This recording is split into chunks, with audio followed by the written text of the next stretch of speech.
নমস্কার, কেমন আছো সবাই? শুভ রাখি বন্ধনের অনেক অনেক শুভেচ্ছা তোমাদেরকে। রাখি বন্ধনের জন্য আমি ঘরেতেই মিষ্টি বানিয়েছিলাম, গোলাপ জামুন।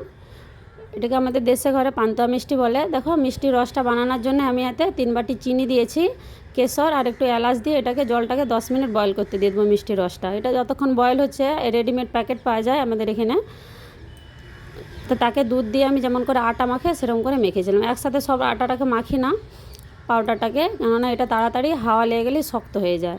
অল্প অল্প করে মেখে গোল গোল করে এরকম পাকিয়ে নিয়েছিলাম। খুব বেশি মেহনত লাগে না, তাড়াতাড়ি হয়ে যায়। গ্যাসটাকে কম করে সবগুলোকে দেখো আমি এরকম তেলে ফ্রাই করে নিয়েছি। একদম গ্যাসটাকে কমিয়ে দিতে হবে, নাহলে কালো হয়ে গেলে ভিতরটা ভালো হয়ে পাকবে না। এত সুন্দর হয়েছিল সফট, আর ভিতরে গাঁট যে হয়ে যায় অনেক সময় মিষ্টির ভিতরে গাঁট ধরনের থাকে, সেরকম ধরনের হয়নি। খুব সুন্দর লেগেছিলো খেতে। তো ভিডিওটা কেমন লাগলো অবশ্যই বলবে, ভালো লাগলে একটা লাইক কমেন্ট করবে। পুরো ভিডিওটা দেখার জন্য অসংখ্য ধন্যবাদ। সবাই ভালো থাকবে, সুস্থ থাকবে।